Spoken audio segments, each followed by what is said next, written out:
morning and welcome to my little charcoal workshop. I hope you're going to enjoy it. We're going to draw a super cute little bunny rabbit using some materials which I hope you've got to hand.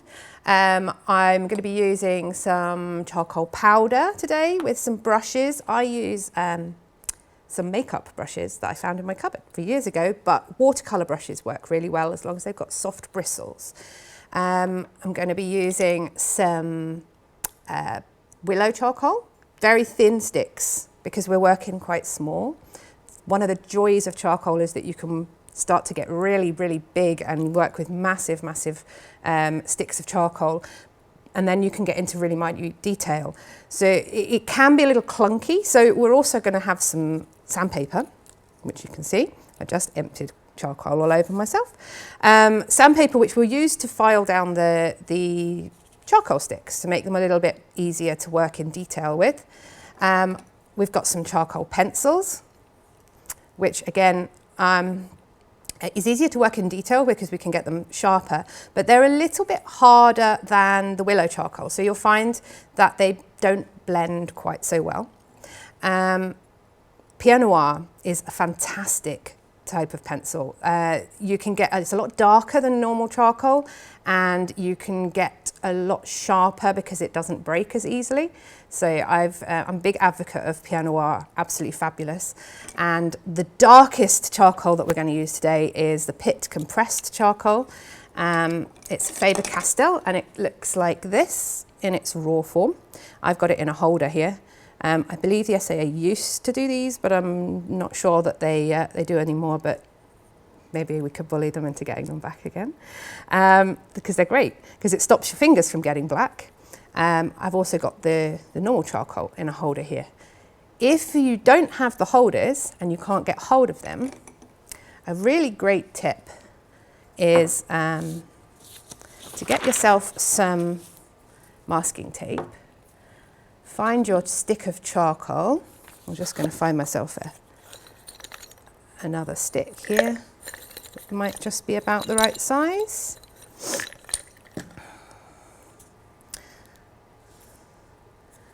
Just going to run through some of the materials and everything first to get you prepped. You get a bit of masking tape and your charcoal.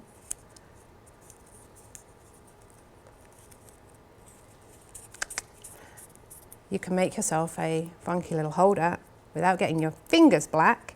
You can then use that in a similar way to you would use the holder. I also, you probably notice inside here, I also wrap my charcoal before I put it in the holder because the charcoal is quite hard. So if you just put it in without, it will slip out. It's got nothing to grip hold of.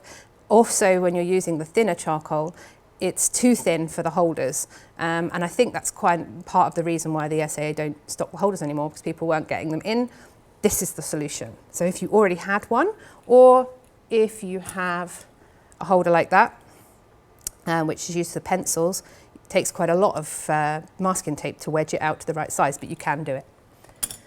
So put all those aside. Just moving on to the drawing. We've also got some other bits and pieces which I'll talk about as we go along.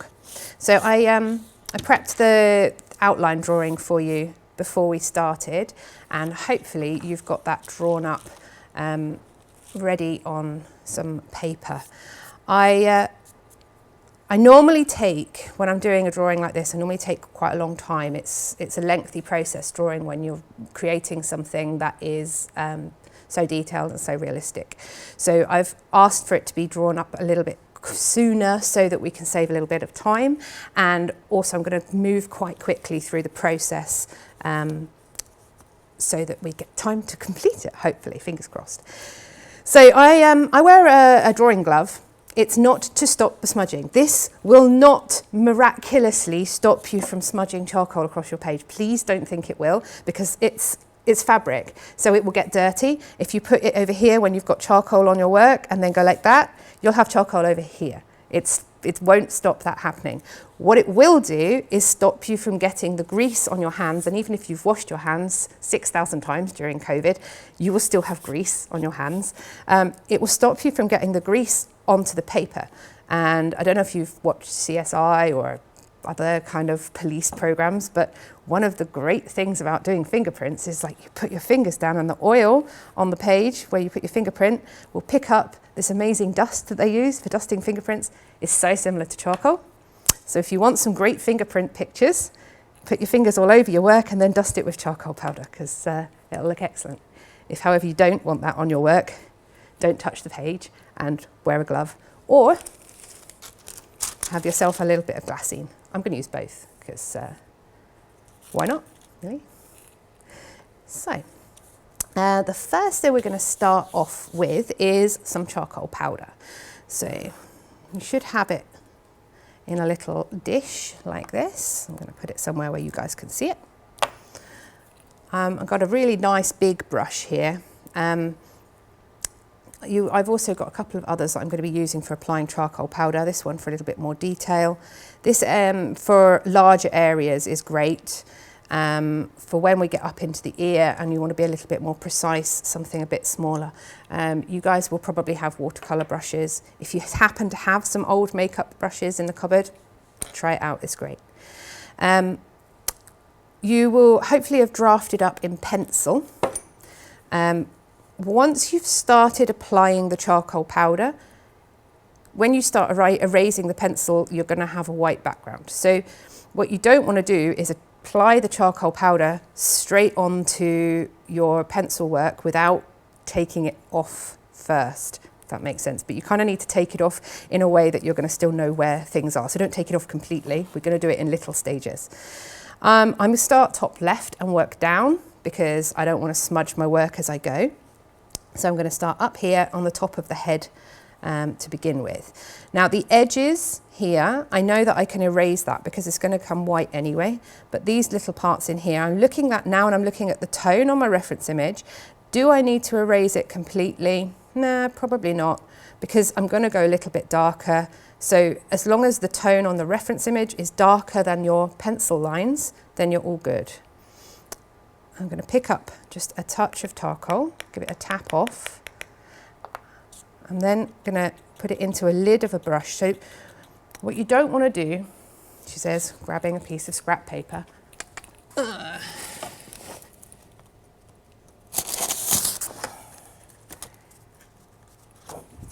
Apologies. What you don't want to do is go straight from putting it in here to putting it on your paper, because you're going to get way too much, and that's way too much charcoal. So the reason why I tap it off and then put it into a lid is so we can see how much we've got and we've got a little bit more control. You can also then tap it onto a little bit of scrap paper just to make sure that you're not getting too much before you start applying it to work. Right, I'm going to work really lightly. Try not to rub in too much. You actually just want the charcoal to sit on top of the page for now. When you start working in a lot and rubbing it into the page, it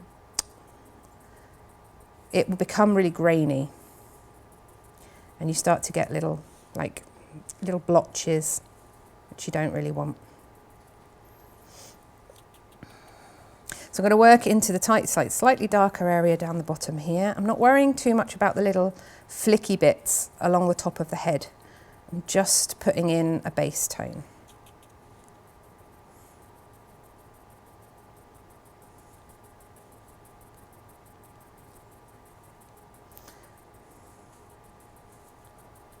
And I'm using a bit of a dabbing motion here.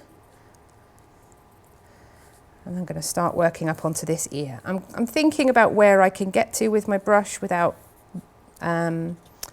smudging things.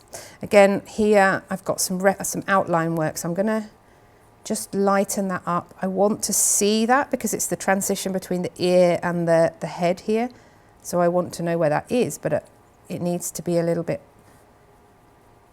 fainter. You probably can't even see it. I'm erasing it not completely, just so that I can literally only just see that line before I put the charcoal on. And again, the outline here, don't worry too much because we can come back with that with a Tombow later.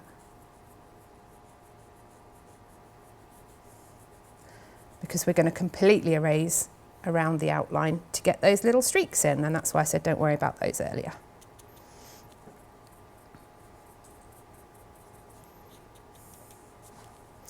If anyone has any questions as we go along, please just give me a shout. Drop them in the comments. Gary, if you're watching the live view, Gary sat very patiently waiting to field your millions of comments. It is so strange teaching to an empty room and talking to myself for 2 hours. Please don't make me do that.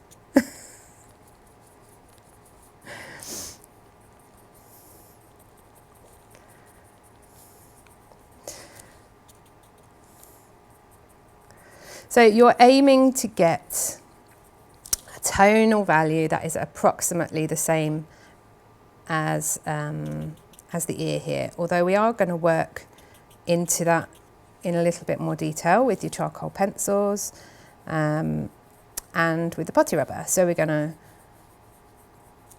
push and pull the charcoal. You're going to push some more darker tones in. We're going to take some tones out to make it lighter.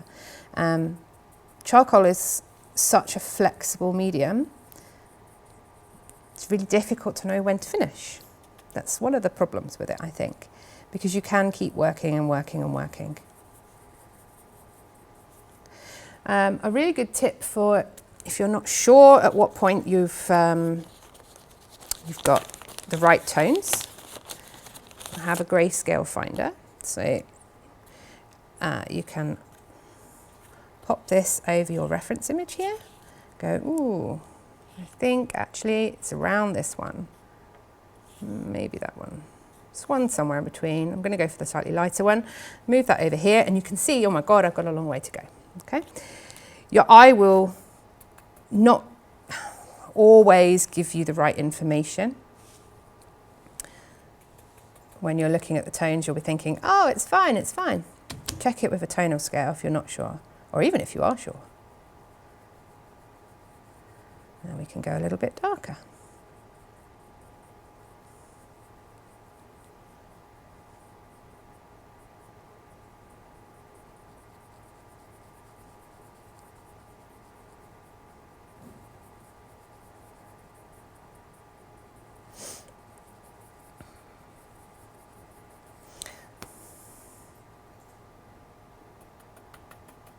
Again, when you're moving, you're getting your charcoal onto your brush and loading it up, make sure you're dabbing it into a secondary vessel first or onto a test piece of paper before you put it straight on.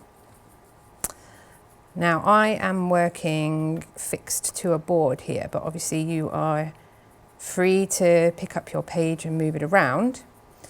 One of the messiest parts of charcoal, we are going to have some loose powder left on top of here, which at some point I'm going to have to remove. Now at home I have a vacuum cleaner and I go over the top and it removes it without making it go everywhere. If you have not got yours stuck to the board, lift it up to the side, flip it upside down, give it a quick blow and it will fall onto the floor and you can hoover it up later. I've got mine stuck to the table, so I'm going to have to blow it across my artwork. It's not ideal. And it takes a little bit of tidying up afterwards because I'm going to have to go across my white areas with a putty rubber and clean all that up. But it is possible, it's fine. Just if you've got other options, use one of the other options. There we go.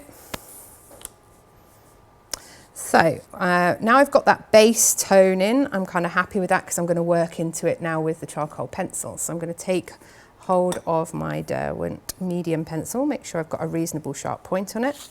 If you don't have a sharp point, I would recommend sharpening these with sandpaper and a scalpel. A charcoal pencils in pencil sharpeners doesn't work very well. You'll end up going through quite a few pencils. You'll end up halfway down because the lead will keep breaking. It's really frustrating and you'll probably end up throwing it out the window. That's what happens to me. So we're going to put in a few little flicky streaks here, indications of fur. not too many and quite interspersed. Looking at where they are along here, they kind of, the more defined darker areas, little flicky bits are along the front edge of that ear. There's not so much up here.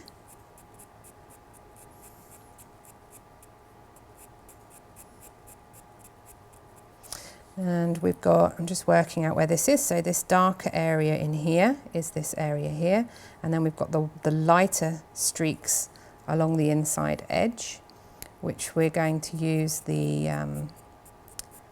putty rubber for.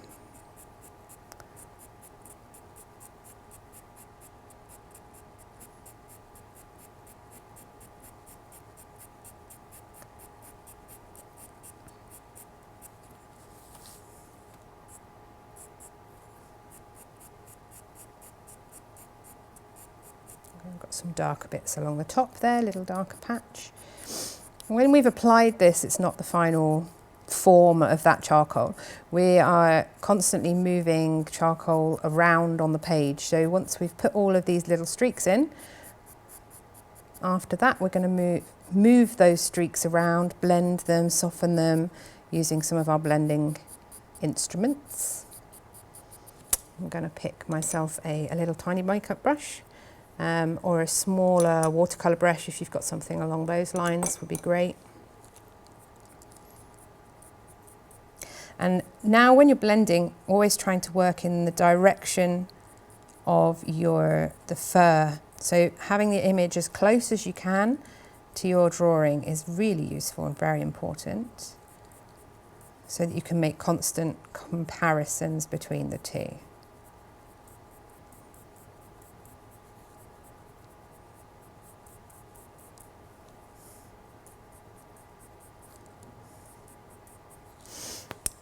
Right, before I start to take out those central hairs there, I'm going to put the darker area into here. I'm going to go over this a little bit with some charcoal so that we've got something to take away to get those white hairs in. First I'm going to lighten up some of my reference drawing. I am going to work back into here as well with the putty rubber, but we're going to do that at the same time as those flicky bits.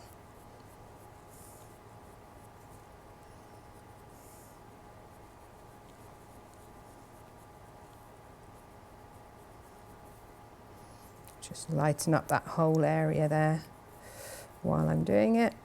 Let's work into this whole ear here. Right, because we've got a larger area, I'm just going to take up my other brush. I've already got some charcoal here, so I'm giving it a good wiggle round.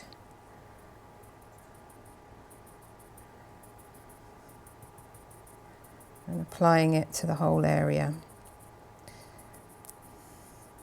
You'll find once you kind of get into this and have done it a few times, if you've applied once here and you've applied rather than, like you applied it lightly rather than working into it lots and lots and lots and lots and kind of putting a bit more in and then giving it a bit more of a dab and going quite heavy with it, you'll be much easier to take that off with the putty rubber. So if you work too much into an area, and for too long, it will not come off as cleanly as it would have if you've just got a nice light dusting of charcoal.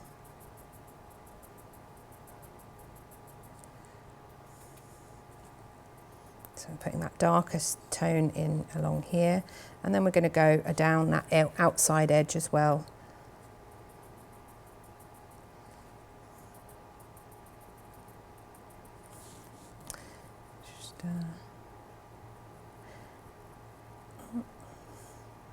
You can see now we're going to go around the outside later on and pull that out, but I've got a little bit of reference drawing there it's not quite right, so I'm going to take that off,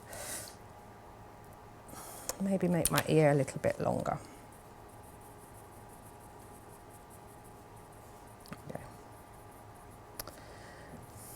Right, going along that outside edge now.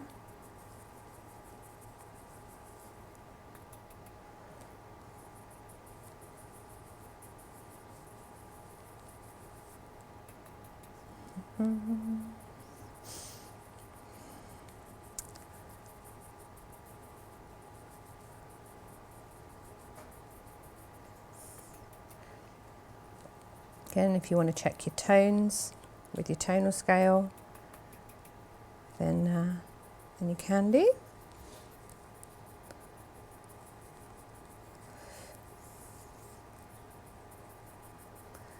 Right. Now, these areas down here, you've got slightly more defined lines and a direction for the fur, but the charcoal pencil is a little bit too hard. So we're going to switch onto the Willow charcoal. What I want you to do before we start applying anything though is to have a nice sharp edge on your Willow charcoal. So you might be holding this with wrapped in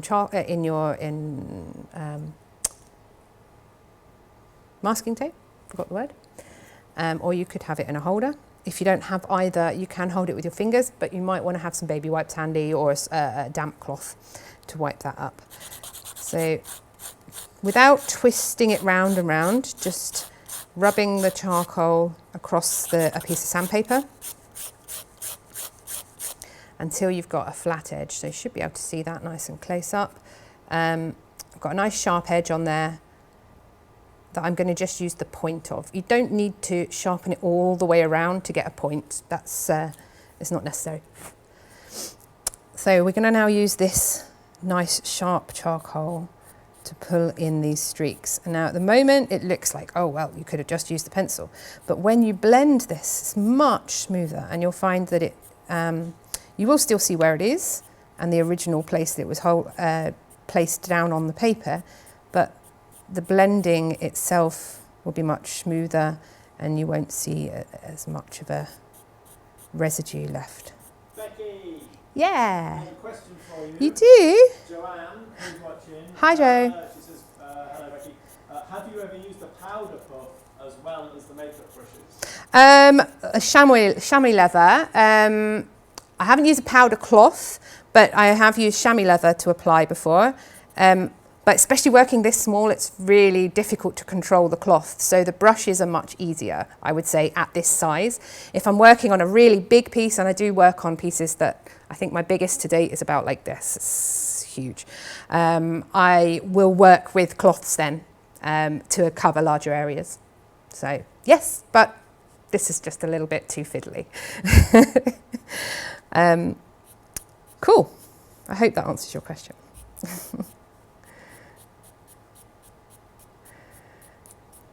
Chamois leathers are great actually, and they hold the charcoal really, really well.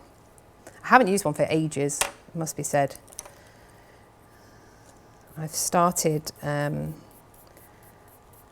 taken the little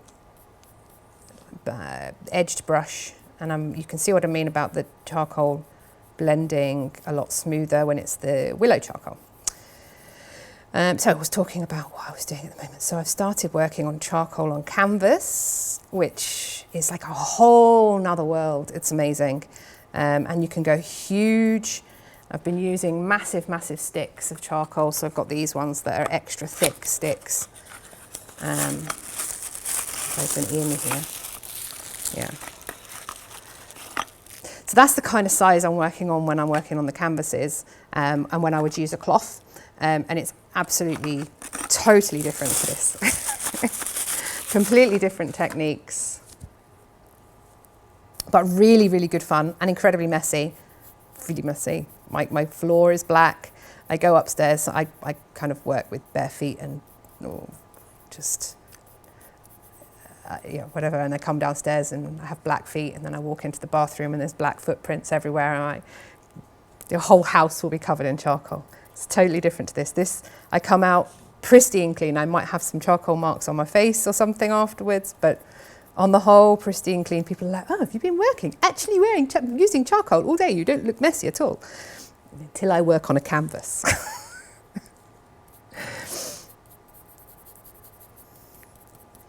Okay, that's softened a lot of that area up. I'm going to do the same kind of thing up here. Keeping with the Willow charcoal, it's much nicer, smoother. Try when you're applying this not to do your marks too regular. So what you don't want to do is go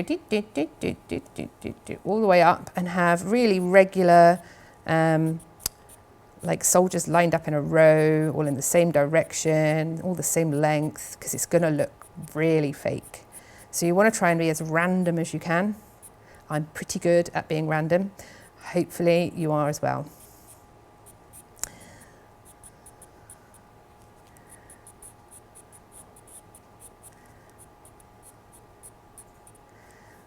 Okay. Becky. Yes. Your sister is here. She says hello. Hi, Tash.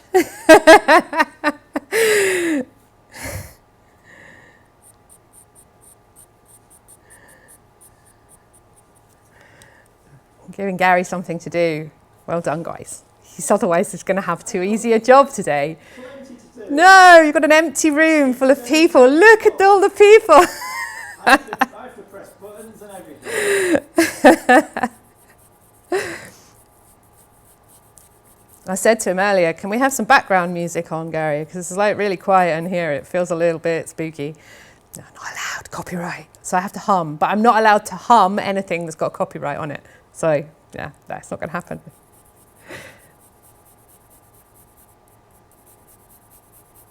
Stick to classical music. Yes, old classical music. We could do that. It's out of like, I don't know, is it 100 years? It's out of copyright? Usually, if it's not been renewed. Bit of Mozart would be all right. Yeah.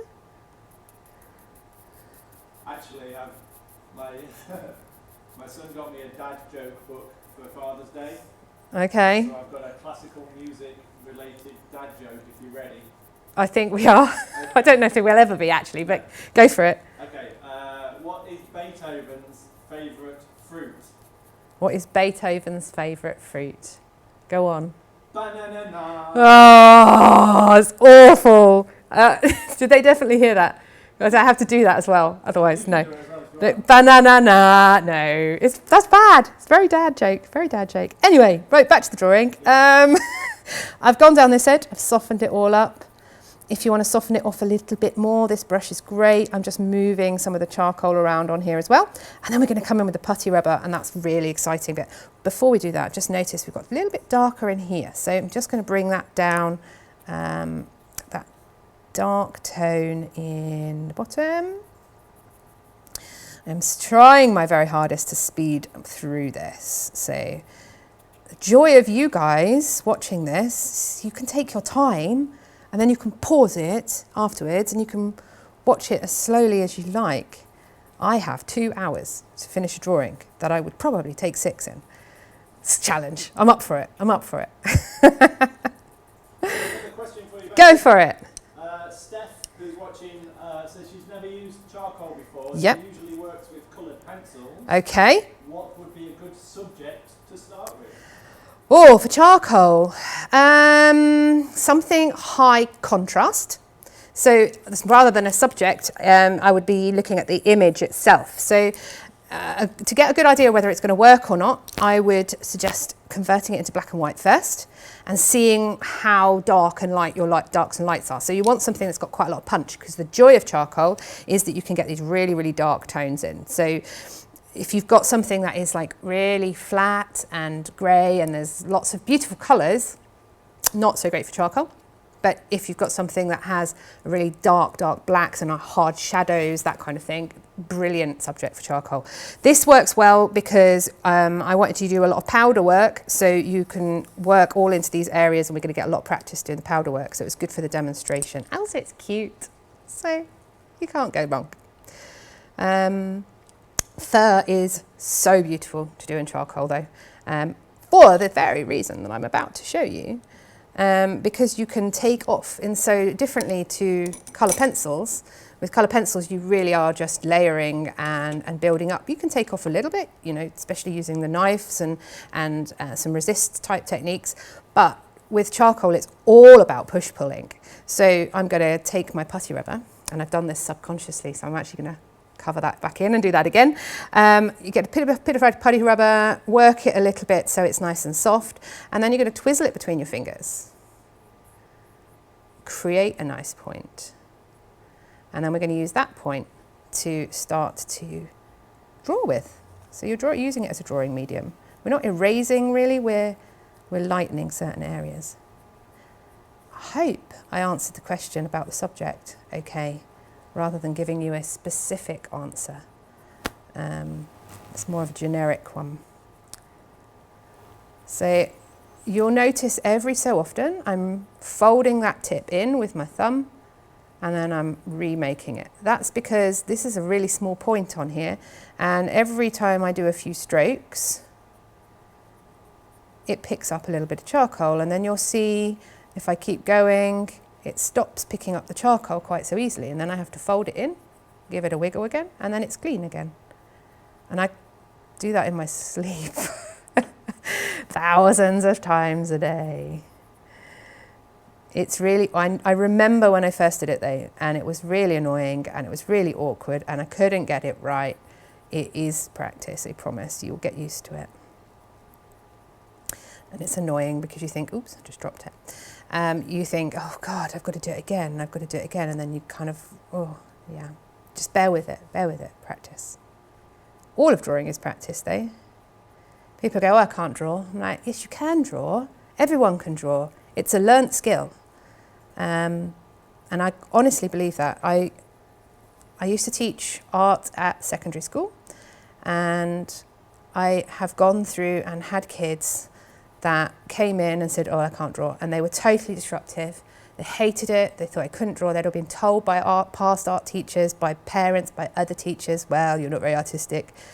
And they'd given up. And they were only, I don't know, 11, 12. And they were the ones that were the most satisfying, definitely. So I used to take them in at lunchtimes, let them sort of sneak them in and say, oh, you know, you can come and eat your lunch in the art room, right? Snuck them in and then kind of immersed them a little bit, then got them doing something sort of on the sly, and eventually sort of showing them a little tip here, a little tip there, and eventually they would become the ones who were always in there, always doing artwork and getting really good grades in GCSE. So satisfying. Anyway, I am now working down, and you can see now I'm working inside this area here. So you can barely see where I put those darker lines in before, because I'm working now into putting in the highlights. And this is what I mean about you have the base coat of the charcoal powder, and then you're going to work on the top with the charcoal, and then you're going to work back again with the putty rubber. And when I'm doing a really detailed piece, this is kind of a quick piece, but when I'm doing a really detailed piece, I'll go backwards and forwards on that process, like maybe 3 or 4, maybe more times. On here, because I'm going to try and speed this along, it's not as refined as it could be, because I want to get through the whole picture. But for you guys, you can take your time, a little fiddle, so that after the first pass, you can then go back in, get your, it's kind of a bit of personal preference, either your charcoal pencil or your Willow charcoal. You can put a little bit more detail in. I will refine this area just a little bit to show you what I mean.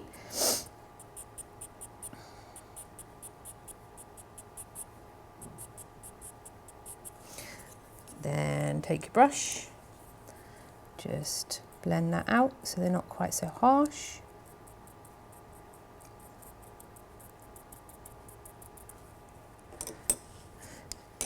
And work back in with the putty rubber, and you're going to go backwards, forwards, backwards, forwards. And every time you do, you're adding that another layer of detail. Anyway, going back to what I was saying about teaching. You learn the techniques by watching videos like this, by going to workshops, by reading books, by your own experimentation. You learn those techniques, but the 99% of that work to get good and proficient at what you're doing is then practice at home. So you're never going to come away from a workshop going, got it licked, totally. Can go and learn to fly a plane now because I can do art. It's going to take you hours of sitting at home, practicing the same techniques. And the people who succeed and the people who do really well, I think, are the ones who love it, who aren't doing it because they want to be good at it. They're doing it because they enjoy the process of it. And if you enjoy the process of it, then then you're going to get good at it because you're going to do it a lot. For me, drawing is like meditation. Not so much doing this because I'm talking an awful lot, but it's like meditation. When I'm drawing at home, people are like, oh, well, why don't you video more and put loads of stuff on YouTube and have a Patreon channel and all of this? Like, because I lose my meditation every day if I do that. I do a bit, but not so much as some people. Becky? Yes? I have another question. Good, good. Tash is asking if this drawing will be available for purchase. My sister has nagged me to do a rabbit for about the last 10 years. Tash, it might be a Christmas present.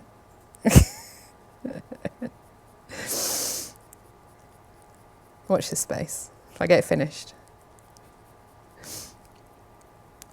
Bless.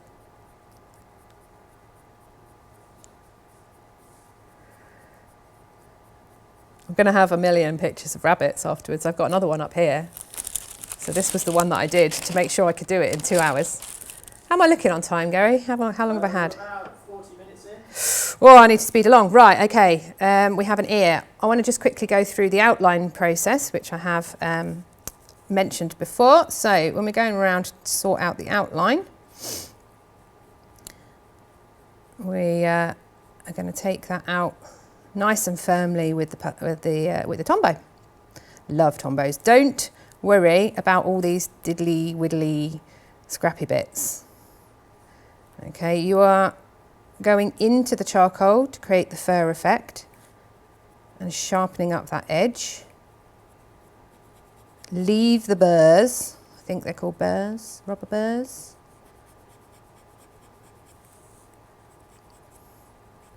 Another question, Becky. Yep. One I've been expecting. What's that? About fixing your work. Do you fix it I afterwards? do. If you watch until the end, I will explain it then. There we go. Am I allowed to to fix in here, Gary? Yeah. It's only you and me. Do you have any asthmatic problems? We're pretty well ventilated. Excellent, good. Right, I will go. You will see on the table just here, I think. Can you see that? Yeah, that's the fixative I use. I will talk you through the process at the end, most definitely. That was a last minute before I left the studio. Ooh, I should bring my fixative because people will ask that. But one of the tricks to fixing charcoal is not to do it very heavily because otherwise you're going to ruin your amazing work. Right, I've got all the way round here and you can see the difference that's made. I'm going to take the putty rubber now. This is why I said don't touch those because if you try and dust them off, God, you could make the biggest mess of your work. So we're going to just pick up the burrs by rubbing your putty rubber over.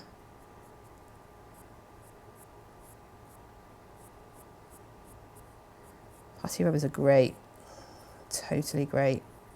I could not live without one. Or actually I could use blue tack. If you don't have putty rubber, you can use blue tack. White tack's even better, actually. There we go. Right, pretty much done. Right, I'm going to quickly do the rest of it now because I'm like nearly halfway through and I'm panicking. So, I've just put far too much charcoal on my brush. So I'm going to give it a good tap off. I'm making a mess everywhere. I'm also going to test it on a piece of paper to make sure I've not got too much. And these areas here are all within a darker tone. So I'm not going to worry too much because those streaks are going to come and be hidden in the streaks of the fur. So we're all good.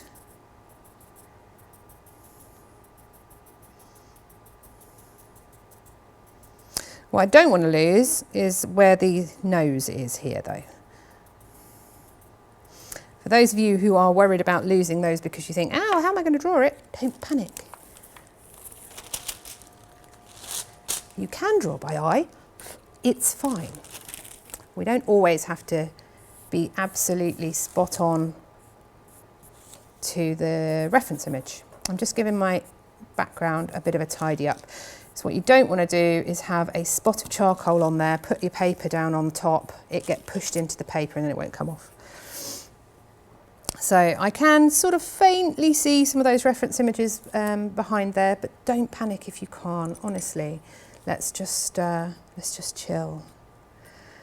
And all be happy, fluffy little trees. Starting to do a bit of a Bob Ross now.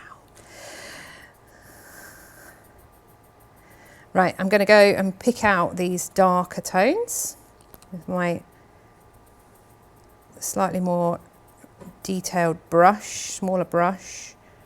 Again, dabbing on, not because we don't want to push it too hard into the paper.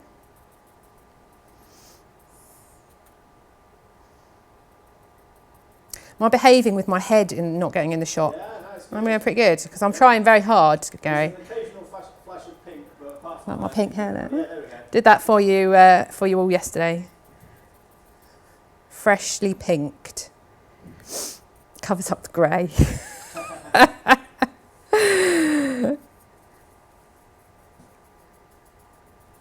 Right, as I'm going around the paper, I'm looking for the darker areas. I'm adding in that tone. I'm just moving it around on the page. If I've got darker, a larger area here, I'm going to just come back to my bigger brush. This is a blusher brush. It's brilliant, brilliant. My art is not all about like specific stuff. Like stuff we find around the house, you can use. What's just random other things that I use for charcoal? Probably do. Don't even think about it. Don't know.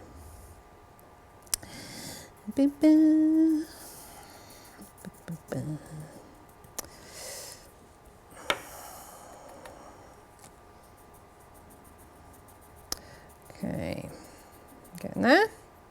This is a really big area now. We've got quite a defined dark to light area down here.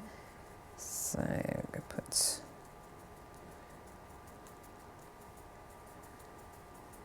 a bit more in, working it around on the page. Remember, you're going to come in with your charcoal sticks and with your putty rubber and put in the detail into the areas around the nose and on the fur.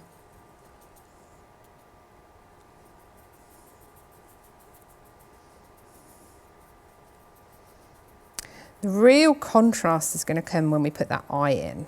Kind of want to leave it a little bit later because it makes the image just pop out, because at the moment it's really pale greys and there's no real contrast until you get that eye in, and that's what makes the image kind of pulls it all together. I'm going to put a little bit of tone down onto this nose because we don't want it to have nothing, because we want to lift out with the charcoal, with the putty rubber.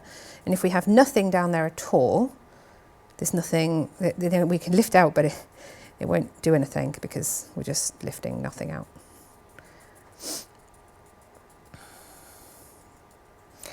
Okay, so that's nice sharp charcoal stick. If it's gone a bit blunt, you can give it a couple more flicks on your sandpaper, and then starting into the darkest areas up here and following the line of the fur.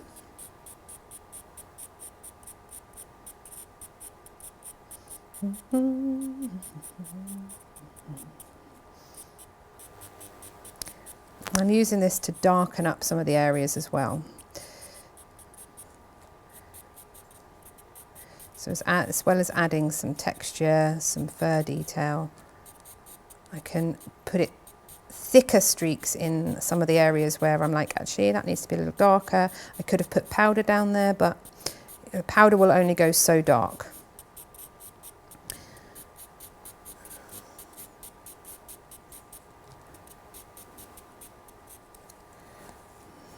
I'm just twisting around a little bit to get a sharp edge on that edge here. A few little bits. Again, try not to be too regimented. Keep it really nice and random. Try and keep your glassine under your hand as well, so you're not putting your grease all over the page.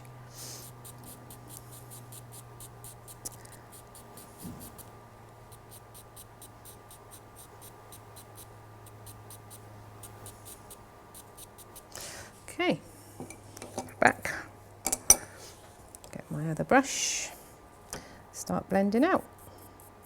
You noticing a pattern? Charcoal powder, blend it out.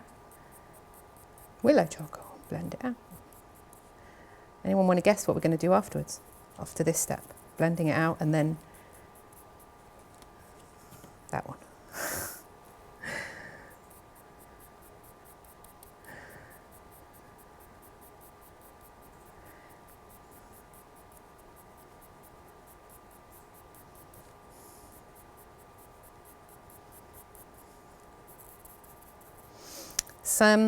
As well as doing fur textures with charcoal, just having a think at some of the other things that I've drawn with charcoal, and tree bark is really nice to draw with charcoal.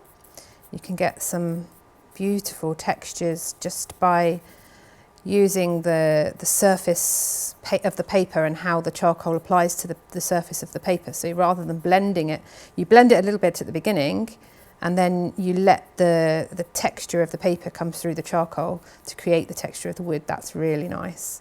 So I tend to do, when I'm doing some of my animal portraits, I'll have trees in there, or logs or branches, squirrels sat on branches and things, or I've got a Highland cow peeking over a wooden fence. And the wood on those is really beautiful to do in charcoal. I've also done water in charcoal. That's quite nice because you can get a real high contrast to get the reflections in. Okay, now I'm going to just go in and pull some of those highlights out for the little bits of tufts of fur. If you want to go into real detail, you can even like pull out some of the ones that are stray hairs and things. But I'm just going to do this a little bit more generic for now.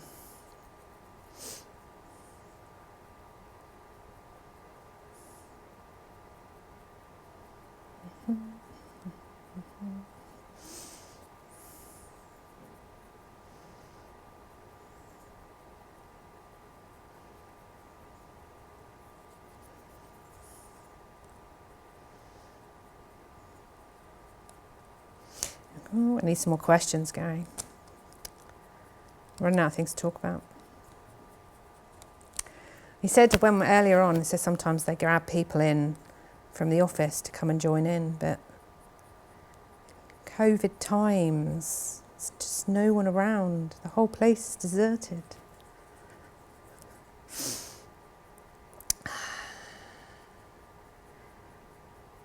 Do they get to post up their work anywhere, Harry? Yeah, you can stick them on our Facebook page, or Be really nice to see. We've got a Facebook artists group as well. Yeah. I really would love to see what people are up to. That would be fab. It's one of the worst things, comparing to pre-COVID times, is teaching to myself and not seeing the results, you know? It's sad. I know that there must be results, just can't see them. Okay, coming up into this really cute little nose, I'm going to pull out some of the highlighted areas with my putty rubber. Again, keep twisting, keep pushing a new part. Nice clean bit of putty rubber tip.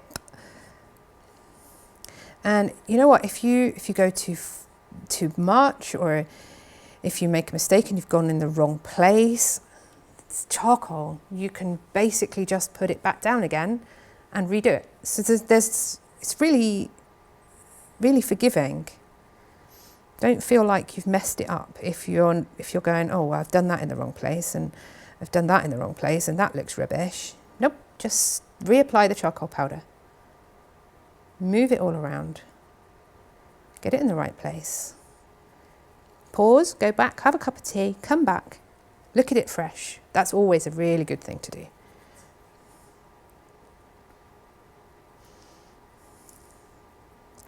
The other thing, joy of digital age. When I was at school, they used to tell me, hold a mirror up to it and look at it in the mirror. Now, take a photo of it on your mobile phone, take a picture of the reference image on your mobile phone, flick between the two. Do a spot the difference. That's a really good tip. And that goes for pretty much anything, that's not just for charcoal work.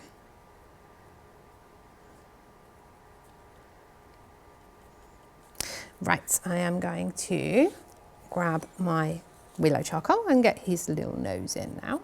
And you see I'm working along this area, so then when I've kind of finished this bit, I can work into this part here and won't be smudging anything. Although it's so, I can even have my hand here and still work up here because I've got the extenders, so that makes things much easier. Not quite so easy if you're using a bit of charcoal wrapped in masking tape though.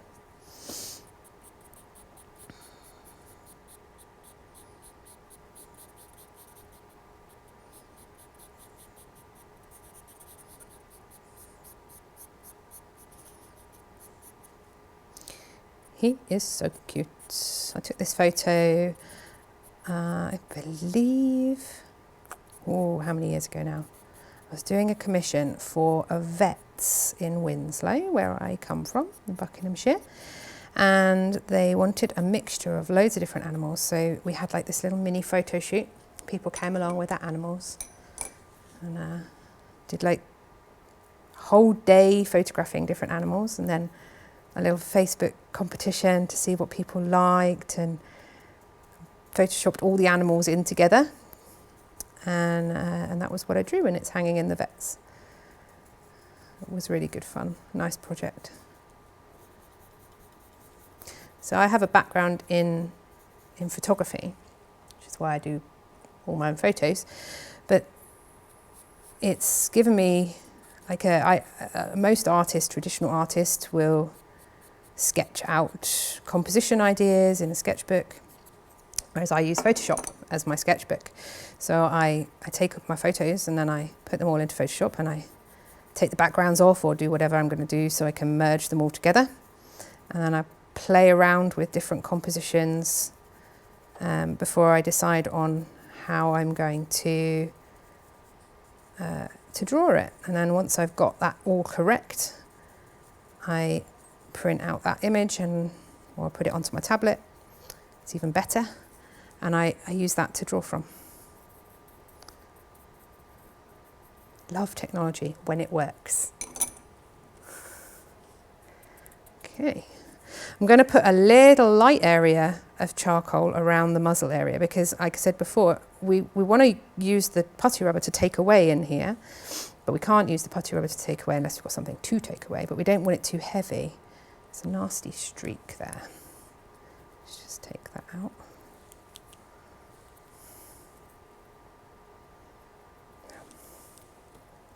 So I want it nice and light.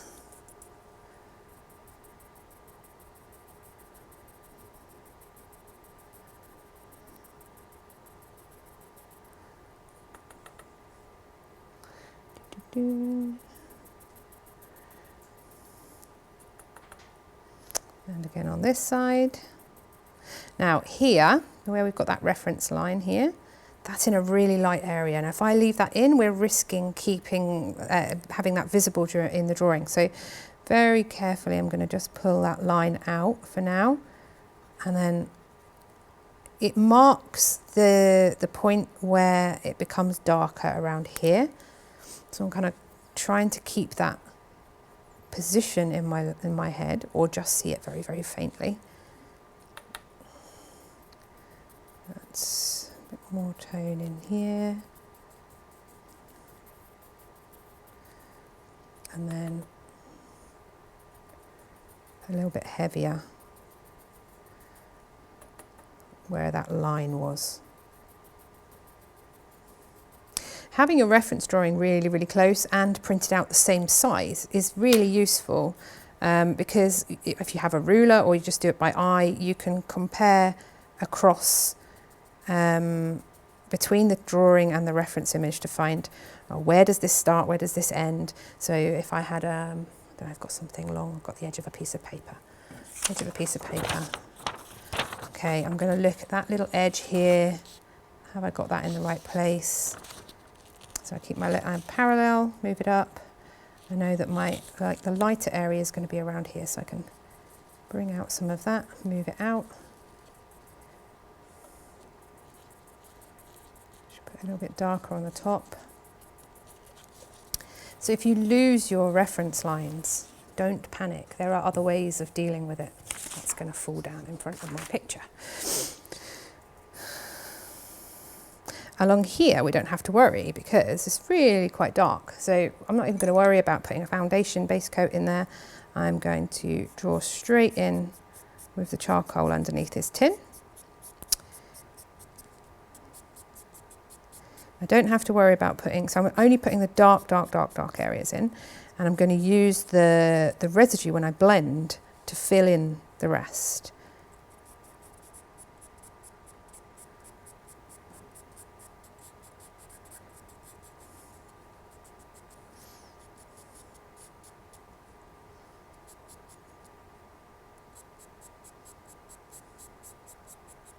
Just along that edge, a little bit lighter towards the end there.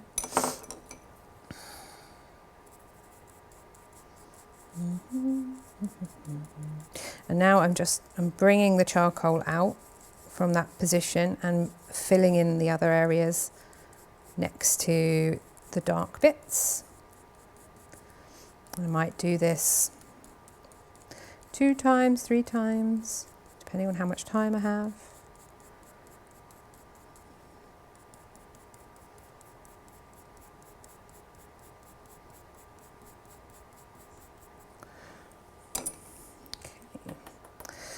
A little bit more, just darken it up a bit. And we've got this lighter area above there. And he's got a little cute bottom lip that is quite dark. Just going to pop a bit of powder in there. We're going to define that a little bit more once we start with the putty rubbers and things like that.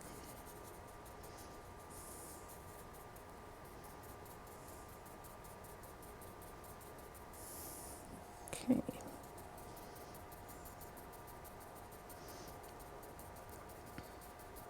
Now, because we've got some quite hard lines down here, I'm going to start bringing in a bit of pencil here.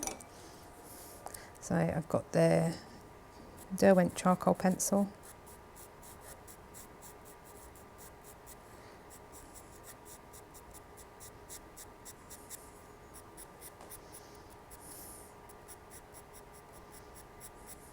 Just a little bit darker than the Willow charcoal. They're very intimate. You could get away with doing one or the other. You don't have to have both, but they are such lovely materials that it's kind of nice to have a little bit of a choice, I think. Becky, yes. Another question. Yes. Sister again. She's talkative today, isn't she? She's keeping you entertained, Gary. It's a good question, though. Is it? Okay, go on then. She's asking, what would you say is the most challenging part of drawing with charcoal, and what is your favourite thing about it? Ooh, most challenging part is when people want you to draw small. This is quite small for charcoal, but really detailed because it is quite fiddly. So if I was drawing this 3 times the size, it would look so much more realistic. It would take an awful lot longer, but it would look so much more realistic because you can get more detail into the same place. Obviously, drawing with something like that, or even with a charcoal pencil, you can't get the same detail as you would with a colour pencil or a graphite pencil because the point is going to be so much more precise. So getting detail in charcoal is a challenge, definitely. But my absolute favouriteest thing about charcoal is the fact that you can get the beautiful dark tones. And once we get into that eye in a second, you'll see what I mean. It's just, you can't do that in colour pencil. You can't do that in graphite, not to the same extent. Even if you start using Lumograph black pencils or another one of the dark graphite substitute pencils, it does not compare to charcoal. Ink is the only thing, I think, that compares to charcoal in terms of the depth of tone. But then obviously ink it's a whole nother ball game. Like you can't work into it in the same way as you can with charcoal. Pastel gives you a good darks, but yeah. It's kind of something classical about charcoal as well, I think. Yeah, it doesn't get more back to basics than a bit of burnt wood. Bit of burnt wood, you know, this is real simple, and it's really underrated. You know, I guess that's why I chose it in the first place. I like to do stuff that's a bit different and a bit out of the box.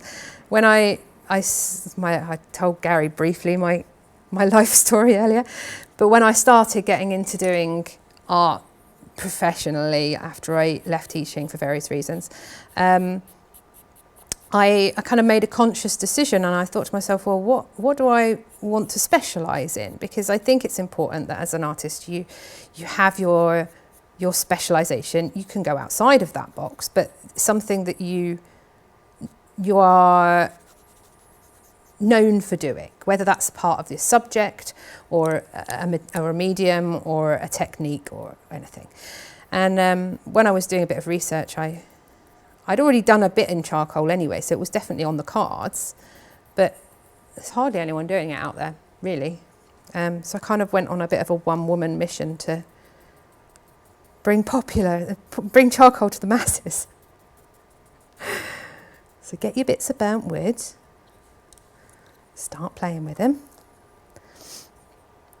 And there's so much more you can do as well. This is a really limited range of materials, really the basics, I guess, for what we're doing today. As you get going into various other bits and pieces, you can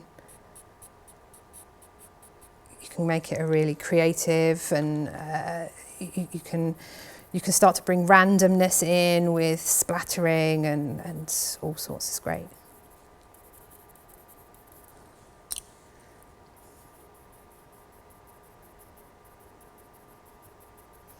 Right, I've got my base layers in there now. Probably go a little bit heavy on the nose, but I'm going to put a little bit more in. We'll go a little bit heavy. I kind of go around the outside areas that are empty to fill those up. Then it makes the area where you've gone a bit heavy look less heavy. That probably makes no sense to anyone apart from me.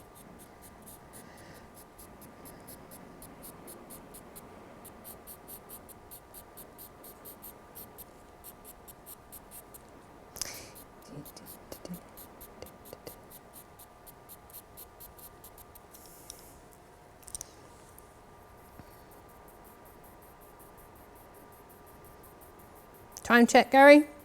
We're about an hour in. Oh, we've got an hour to go. Look, I've sped up suddenly, and now I'm like, brilliant. We can go back into the areas that I've sort of covered really, really quickly earlier. Recovery. Brill. Right. Okay. So we're going to work in around the area, around the nose here, and the muzzle, and underneath the chin. Just be careful that you're not smudging anything else underneath where you put your hand. And paying loads of attention to the direction of the fur.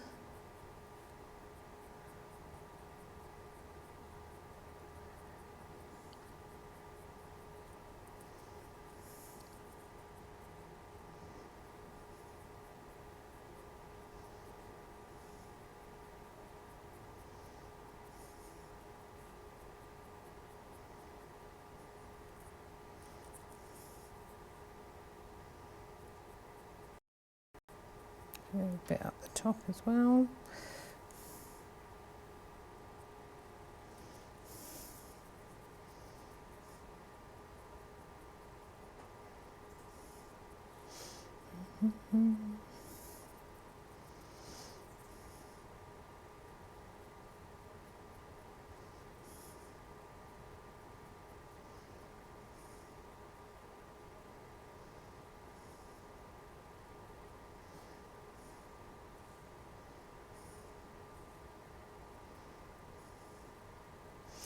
Remember to keep folding it back in and getting yourself a fresh bit, especially if it's doesn't appear to be removing as well as it did.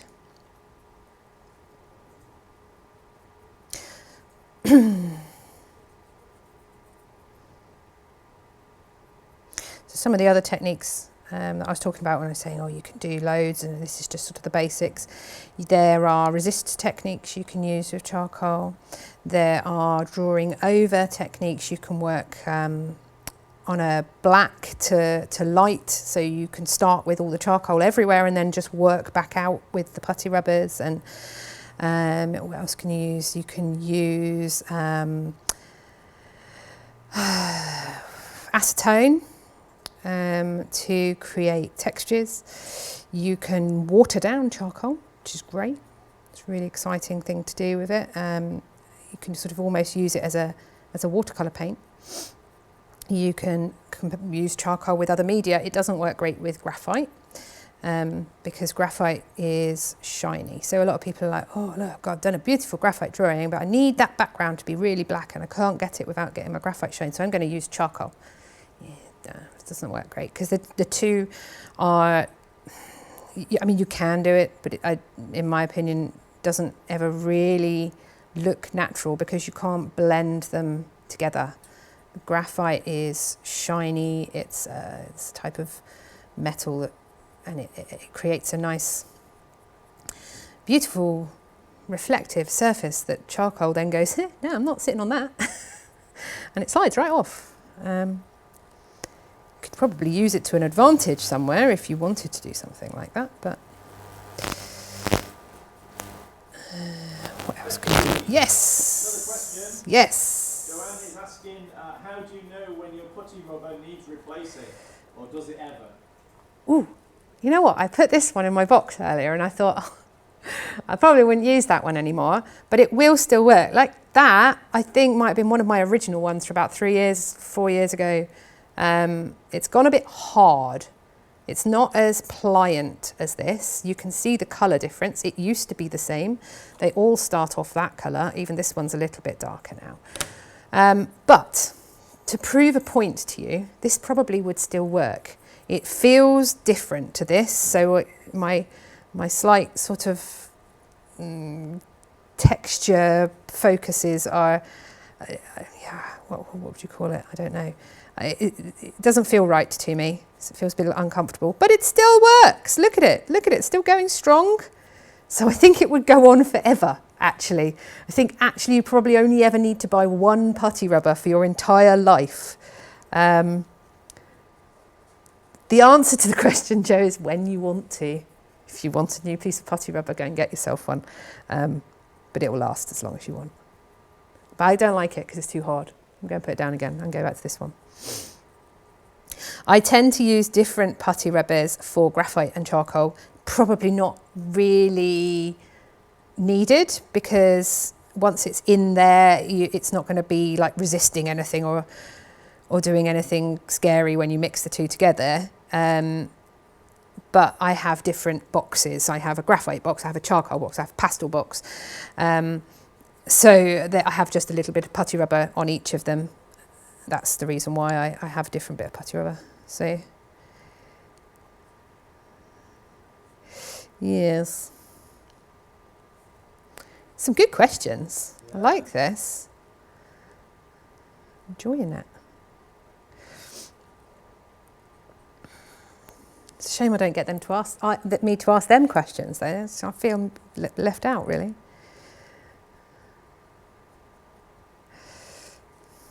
Post the question in the chat for you, or you can say I could say it, you can answer it, okay. So I'd ask them the same question. I would wonder how many people are actually drawing along, but what is their favourite bit about charcoal? Why were they interested in it? What is it that attracted them? I wonder if it's the same as it did for me. Or if it's the cute rabbit. That's also a possibility, right?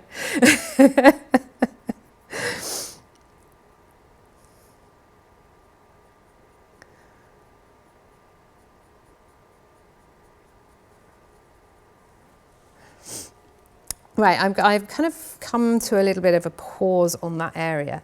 When I'm looking at it now, it feels really like too textured almost, like his fur is really soft in here and it's a little bit too textured. So I'm going to take the brush and I'm going to literally just blend over and brush over a little bit, which will soften a lot of those highlights that I just put in. It doesn't remove them, but it just softens them off a little bit so that they're not quite so contrasty.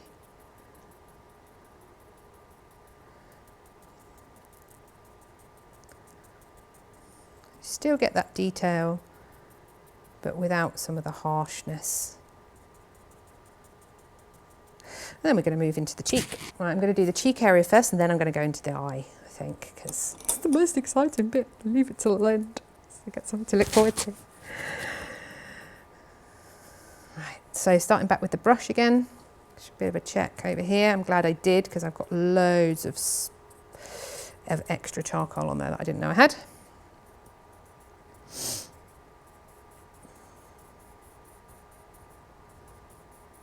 Right, around this eye here, I've got a lot of outline drawing. I am going to remove some of that now. I'm going to lighten it, not entirely remove it, but especially that line underneath.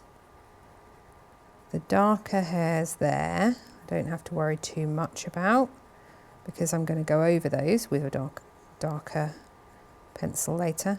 There is a very light white area around that eyeball, which we're going to go out with the Tombow eraser to get that outside edge in a little while. I'm also going to, because this is a very faded line along here, I'm going to remove that early doors. Not entirely, just gently stroking it so that I'm not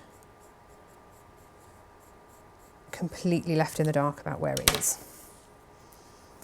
I'm using... Got an answer for you from Anne. Yes.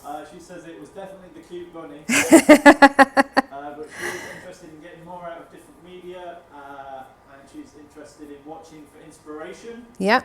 She couldn't concentrate on drawing along, so it's something to try later. Definitely a good idea. I'm hoping that it will inspire a few people to have a go at charcoal. It's something that I think most people kind of associate with life drawing and drawing in person, like when you're actually doing something nice and big and loose and free, and totally not this. This is something that this kind of style of drawing, I guess people associate with colour pencil, with pastel, with graphite in a more kind of refined and detailed way. But I like to push things, you know, and charcoal can do this. It can do this. It does do this. So it's nice to think of a medium and push it outside of its classical boundaries, I think. Got an answer from Tash as well. Tash says that she likes that a picture using charcoal can be done quicker than drawing the same image in a different medium such as graphite. Yeah, definitely. If I was to draw this in graphite, it would definitely not take 2 hours. And I think, like I said at the beginning, you know, if I was doing this as a fully finished, refined piece, I would take more than 2 hours on it. But it is possible to get a good outcome in 2 hours. But the longer you work into it, the more detail and the more time you do with those layers and building things up, the more refined your image will become. So you don't feel like, you know, after 2 hours, you're like, right, now that's finished because she said it's a 2 hour demonstration. No, you can go on for longer. And, you know, I might take this home and then go, actually, I'm going to faff around with it for another hour or two. Or if it's going to be Tashi's Christmas present. Yeah, I think I might have to. Do you know what? I have very fond memories of my sister as a 6-year-old child putting post-it notes around our house saying, I want a rabbit, I want a rabbit, can I have a rabbit, can I have a rabbit? Yes, you can have a rabbit for Christmas.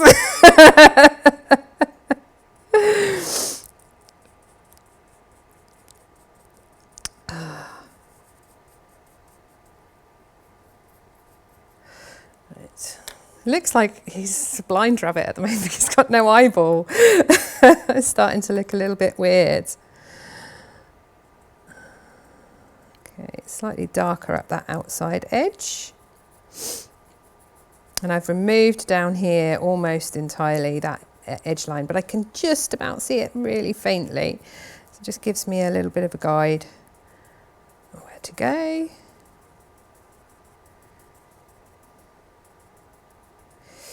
Nice.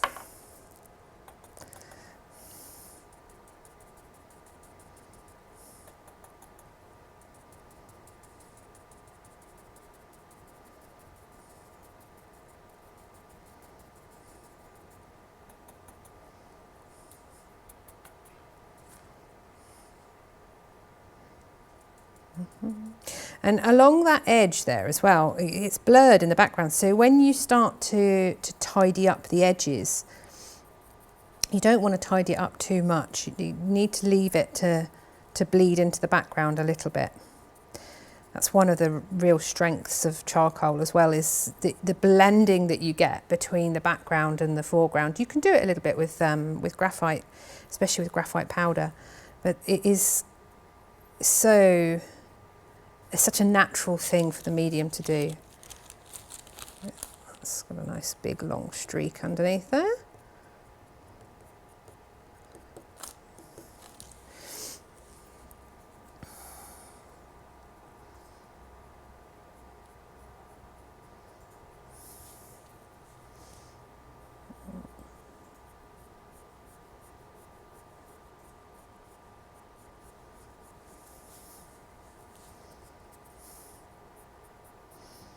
Or you'll see me dust off. I always wear a black top, right?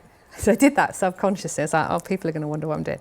I will do that with my brushes to clean them off. Probably not great. You should probably have some kind of tissue. I don't know, health and safety. But if you're wearing a black top, no one will know.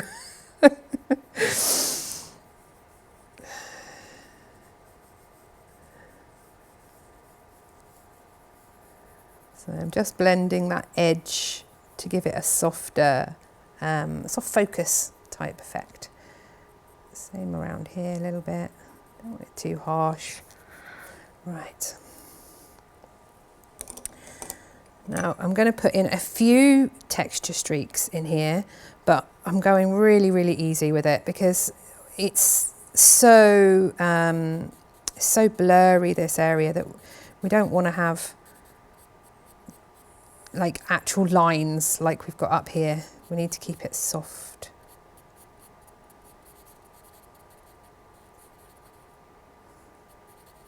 So I'm almost sort of just shading the page in the direction of the fur, but I'm shading the page rather than doing individual lines, and I'm making like I've got a flat edge rather than a pointed edge on my charcoal.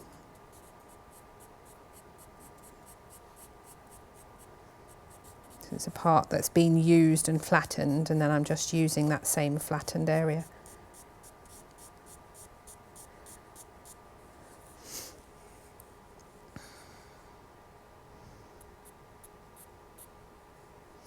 And we could also do, I haven't used a lot of this, you can also use your blending stumps. So I'm going to use the blending stumps when we get into the eye. Mine are already dirty. If yours are not dirty, you can actually use them within the charcoal here. I'm going to pick a non-dirty one. Oh, that one's got brown on it. I might not have a non-dirty one.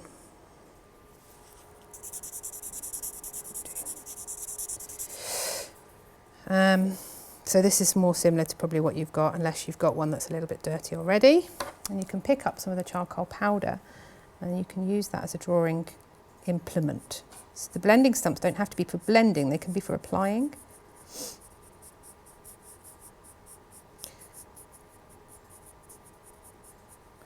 Actually use those to blend out some of here as well.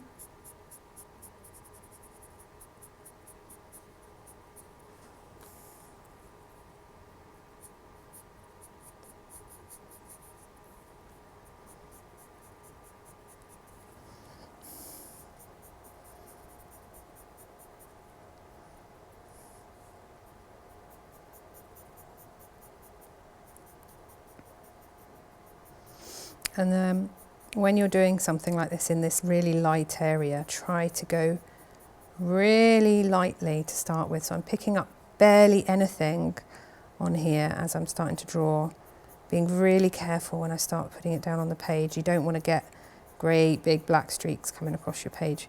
Just be really, really careful. You can always put more on. When you're putting stuff on with a blending stump, it's more difficult to take off. So it's easier to put more on than it is to take what you've put on off. Becky. Yes. Another question. Yes. Guess who from? My sister? Yeah. Okay. Asking if you're purposely leaving the eye till last, or is there, does it matter either way? Is there pros and cons of leaving it till last? Okay, so I am leaving it to last partially because I'm looking forward to doing it and it gives me a little bit of an incentive to go to, but also because you need to get the textures and the tones around the eye before you put it in, because the eye is very sharp and defined. If I was to do the eye first and then try and get that tone up to the edge of the eye here without blurring the eye itself, that'll be really difficult. So it's better to get all of the tones in around it, and it's just an advantage to me really that I kind of don't want to do it yet anyway because it's a fun bit. So a bit of both is the answer.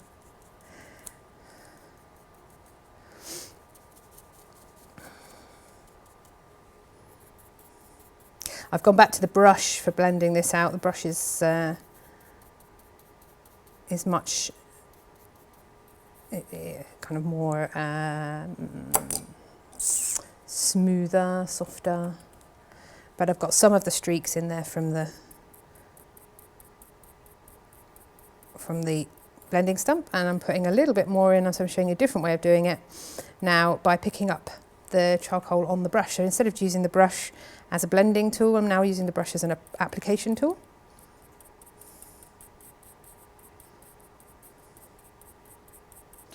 So I'm creating some of the streaks of that fur.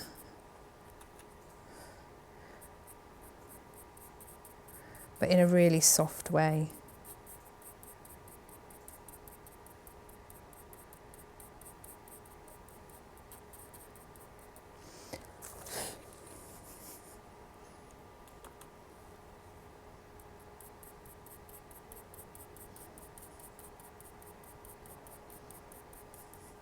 Same, just carry on down the bottom here, putting in some textures.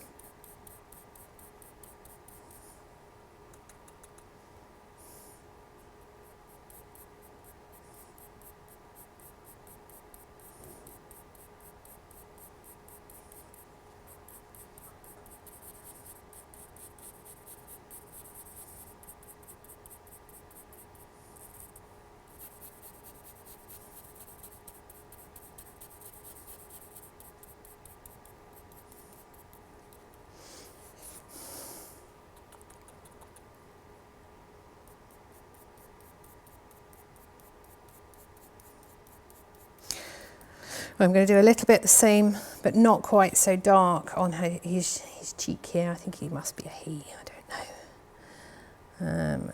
Bring in some darker tones in the eye, inner eye here. I'll just start with that. I'm going to put that in actually with the charcoal itself. So with the Willow charcoal. Got the bottom of the eye.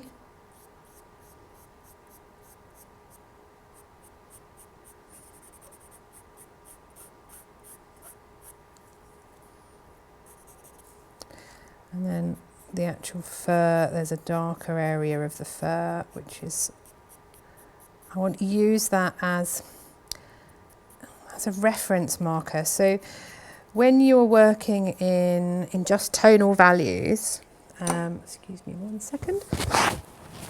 When you're working in tonal values, it's very difficult to have a perspective on the tone unless you've got the extremes of both.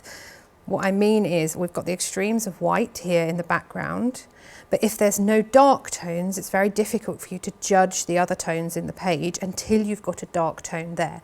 So by putting this little dark tone here, I can then better judge the tonal area of here. So before this was here, this looked quite dark. And then I put this dark tone in, and now I see, well, this is way too light, because it's my eye's way of judging tones by looking at the tones around it. Your tonal scale helps if you want to use that, but otherwise that's the advantage to putting in these darker tones early doors when you're working on the tones around them. You can use that as a reference. Hopefully that made sense.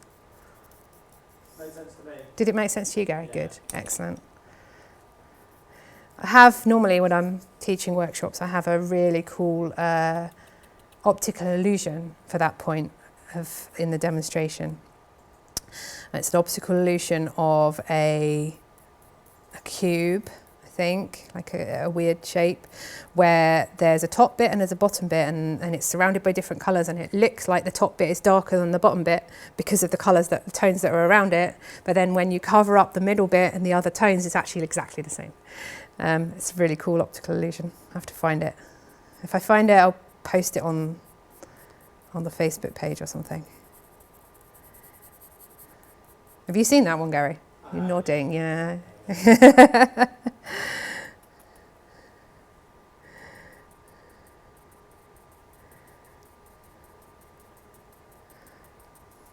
So because I put that tone in there, I can go, actually, no, this needs to be darker. So I'm just putting in some of the darker tones, concentrating on the areas where I can see it is darkest first. So there is like a darker streak down here, and there's another little bit here. Along that way as well.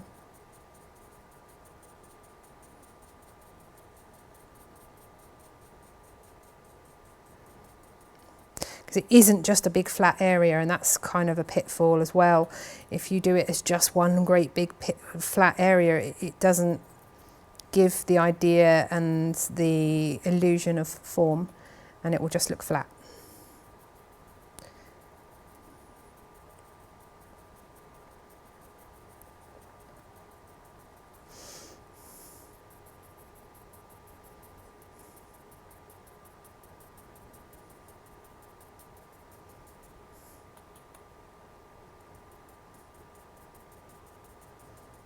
Okay.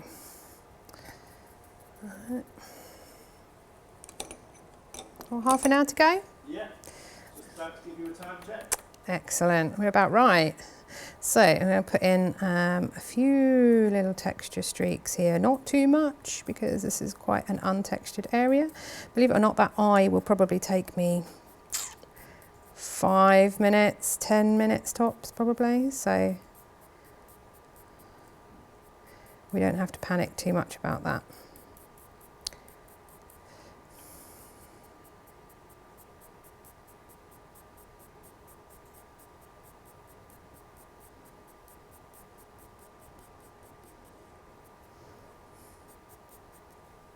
So I'm just using the brush as an application tool to get some of the texture into the fur. It gives a really nice soft effect, so no harsh edges, but you do get some of the fur texture in there.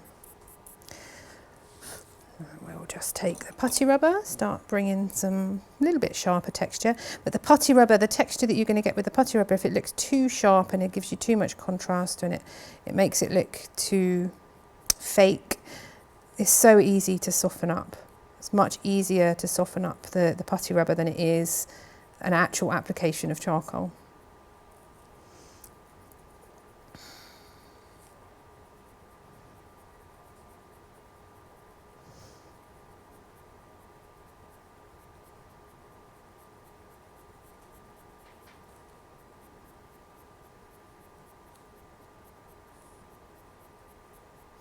Keeping your strokes nice and random again. Don't try and line them up and keep them all the same length. No. They must be all the randomness.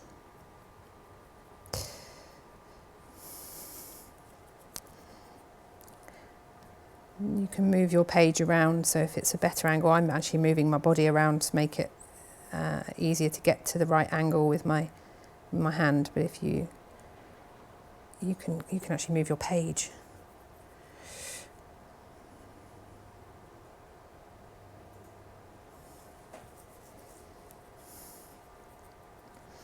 Just a touch more here.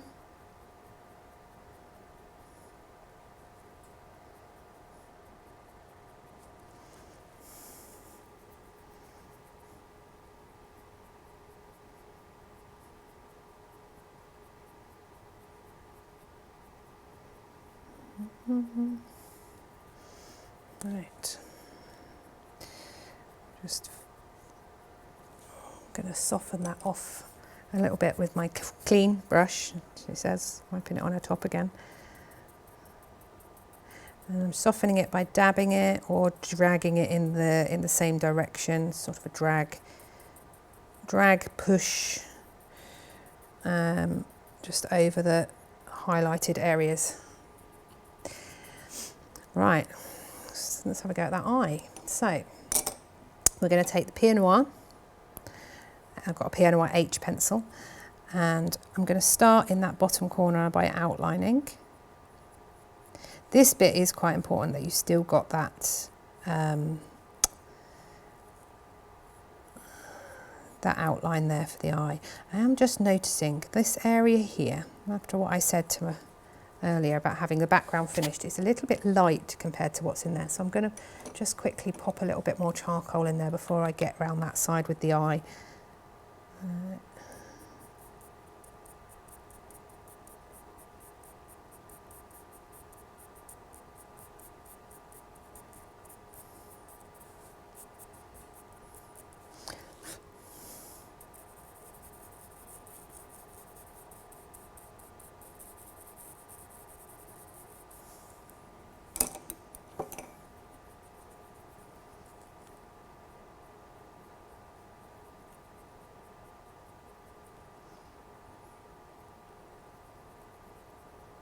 Okay.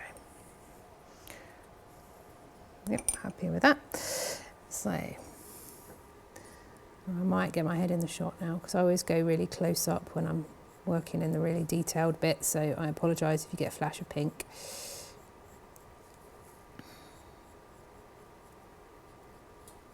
When I'm drawing this, I have got the reference image in behind, but there's not a lot of it, to be honest. I'm flicking my eye between the two the whole time, comparing the angles, seeing how far it comes down compared to other parts of the image. So for instance, the bottom of here coming down just below where that is, so I can come down a little bit more. So it's really important, I think, yes, use your reference image, your gridded drawing, or trace down drawing, or however you've applied that, but to use your drawing skills comparing all the time, and be able to draw and understand where and how to get things in the right place without that is really important, because you do sometimes have parts of the image that you need to work out where it is without the help of that.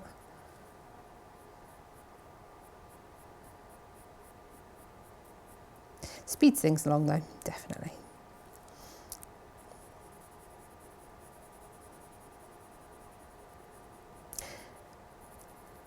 Right, that bit in there is the darkest area. Now, I mentioned earlier about this Pitt charcoal, so yours might look a bit like that. That's the whole stick. Mine is getting on a bit. You need to get right into the middle there, and that's your darkest focal point of the whole image. So we're going to get that in super, super dark. I've also got a few other little accent lines around. It's quite a clunky thing to use. You can't really sharpen it. I suppose you could on your charcoal, on your sandpaper if you wanted, but once you've got it down, you can then work around it with your darker, with your other medium. So the Pinot Noir looks really black on the page until you put the Pitt charcoal down, and then you'll be like, ah, actually, Pinot Noir was not as dark as I thought it was.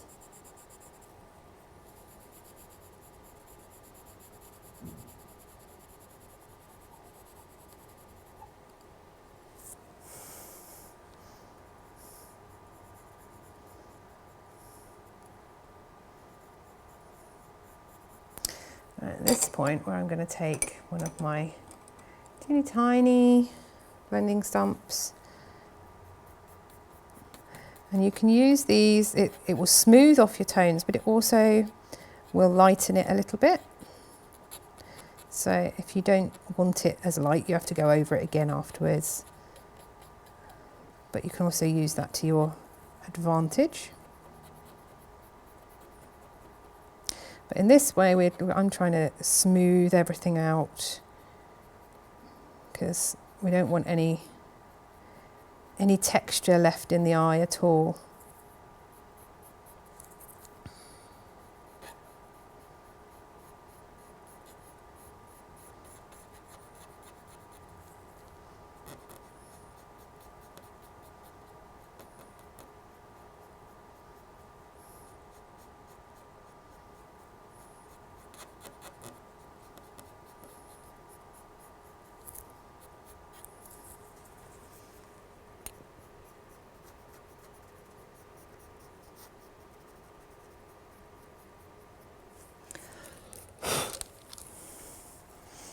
Okay.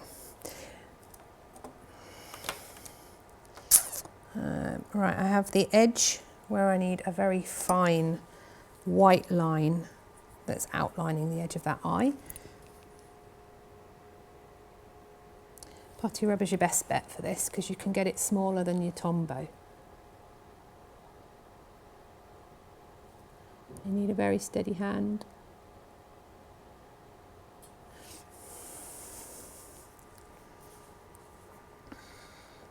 So slightly lighter underneath there. And I'm going to pick into a pencil. So I'm going to take a charcoal pencil to do the whiskers and eyelashes at the top and the bottom. Make sure it's nice and sharp. You can scratch the point out with a scalpel or on your sandpaper. Normally use a scalpel to remove the wood, and then I sandpaper the actual lead of the, it's not lead, but the drawing medium of whatever pencil I'm drawing with.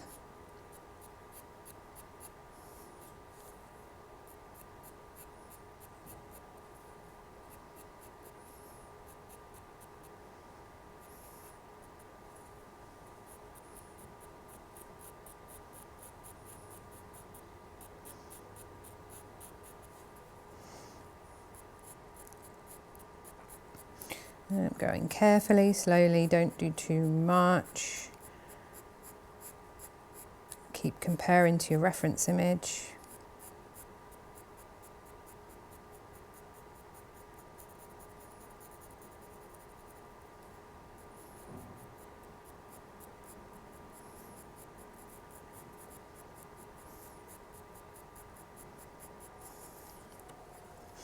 Right, I'm going to soften out a little bit. My favourite brush, actually I might use a smaller one. So I've got quite a lot of texture into that because the charcoal pencils do give, like they're quite rough and they give quite a lot of texture as you apply them to the page. They do normally need to be blended out. The Pinot Noir not so much. So I'm going to blend these out, and then I might, if I think actually it needs to be more defined, the lines, I might put a little bit of Pinot Noir in. Pull out a little bit more with the putty rubber.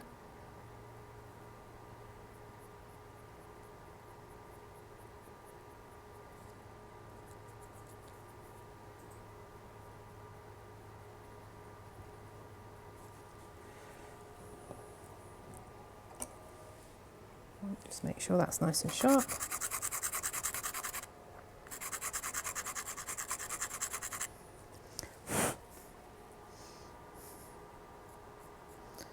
This one tends to give it a sharper, crisper line, so I can just pull out some of those hairs a little bit more cleanly with this than I can with the charcoal pencil. Also a little darker, so it gives you an extra layer of tone there.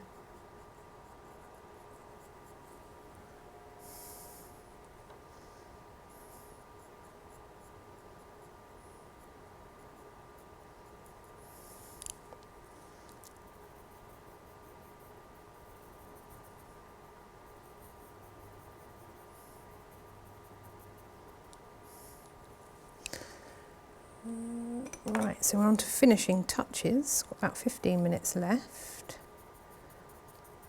Now I'm going to lighten up some of the areas within the eye to pull out some of the detail that you can see within the outer edge of the eye. So we can pull that out really easily with the Tombow.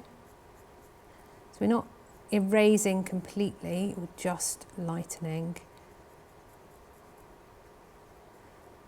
Again, that whole sort of push-pull adjustment. What we put down is not necessarily exactly what's going to be there at the end. It's a constant to and fro of balancing. Might go up a little bit further with my compressed charcoal. Make that area of real dark inside the eye a little bit bigger. And I can tidy up the edge with the Tombow again.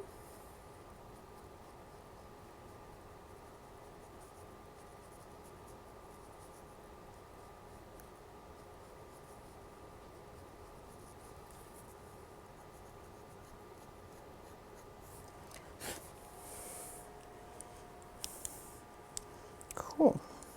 Another question for you, Becky. Yes. Steph's asking if you ever use any other type of paper. So I'm using Snowden cartridge paper, 300 GSM cartridge paper for this, but I know that, because I did some testing for the SAA a little while ago, the Frisk heavyweight cartridge paper 220, I think is what they've got listed on the website, and that is almost exactly the same as this. It's a slightly different weight. It reacts very, very similar with charcoal.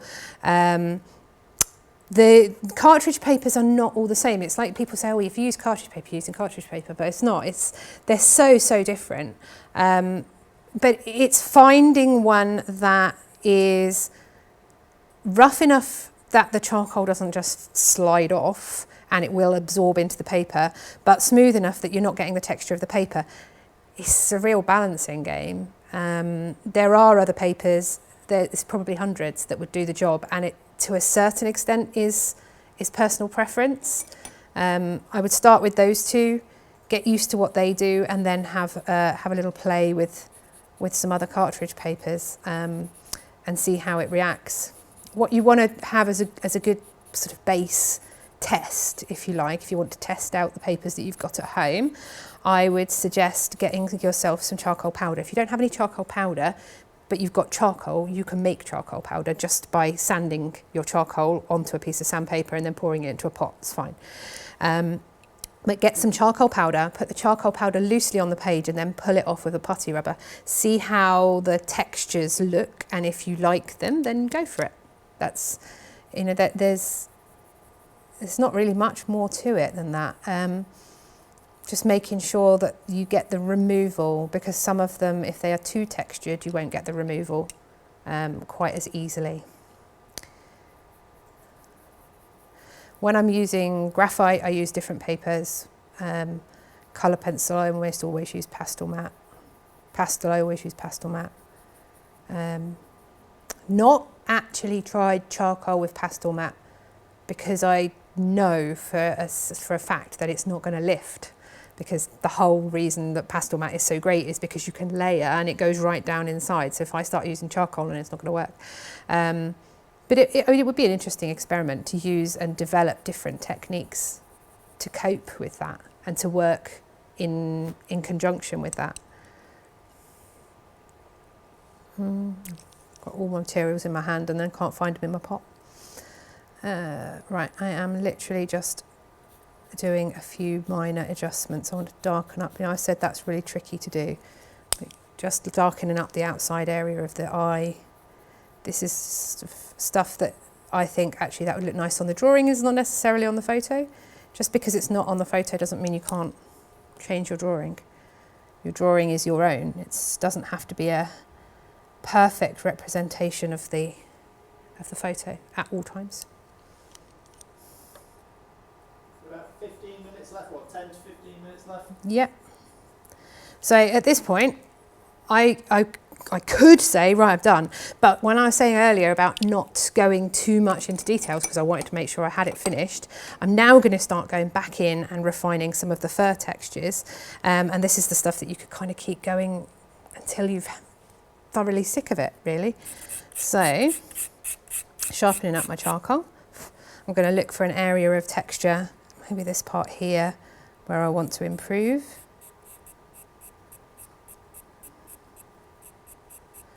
Balance the tones.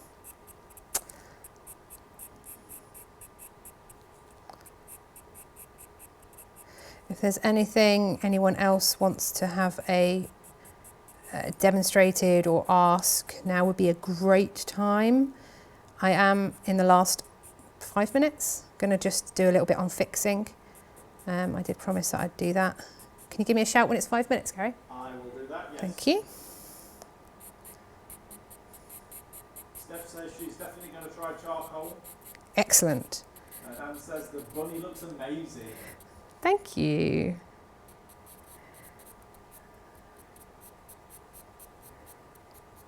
He is very cute. People have asked me before as well, it's quite an interesting one, is what's the hardest thing to draw in charcoal? The hardest thing to draw in charcoal is anything white.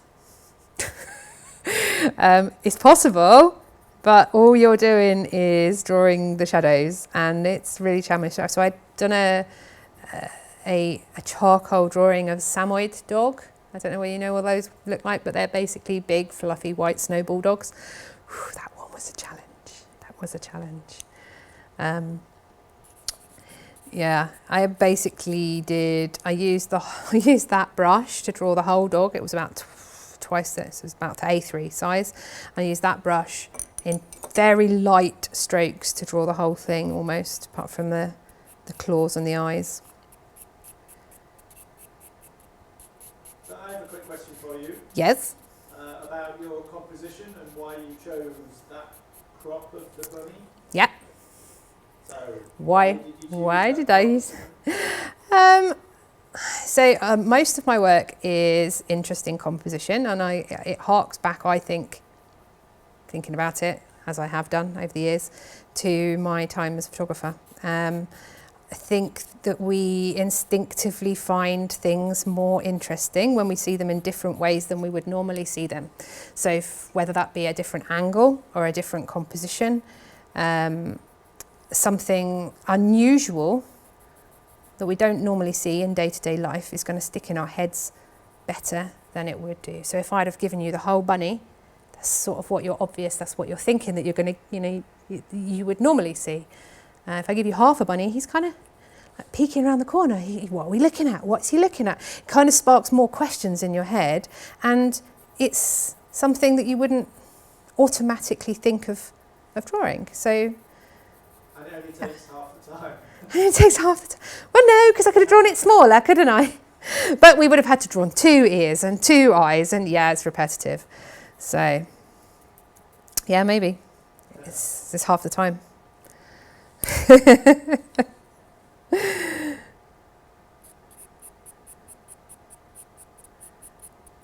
Right. So once you've put a little bit in, we're going to take a little bit out. That sounds like it should be a song. It's the hokey cokey. Do the hokey charcoal and you turn around. Is that copyrighted? Can't sing it. I think we're alright. We're alright. You changed it enough. Pretty sure the hokey cokey's not copyrighted anyway, is it?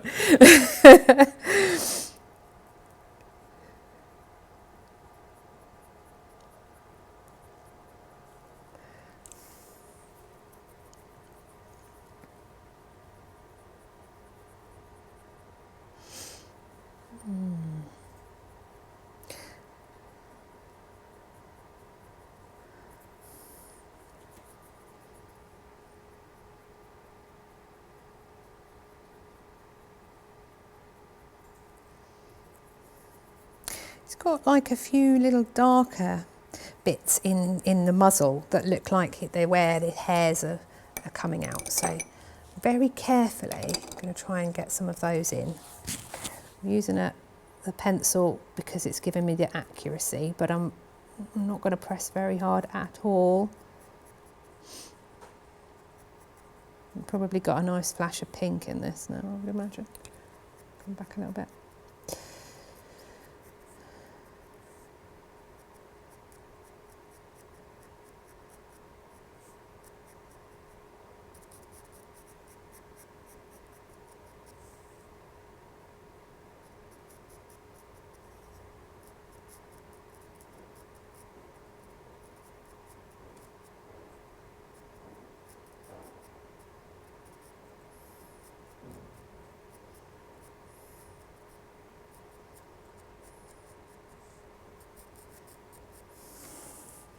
I'm going to dust those off, blend a little bit.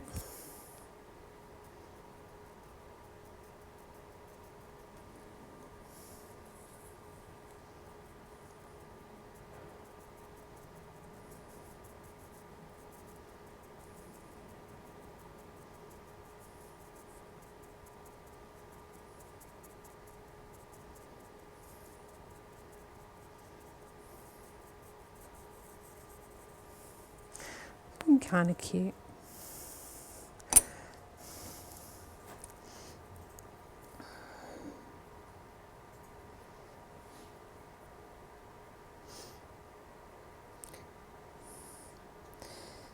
So this phase of the drawing, you're really looking around, comparing, step back from it, have a look if there's any areas that you're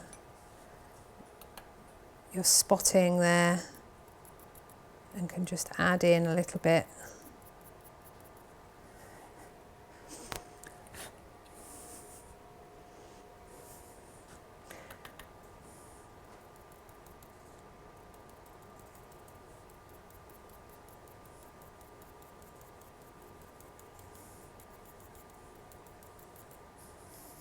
Your 5-minute warning, Becky. That sounds like we should be fixing something then.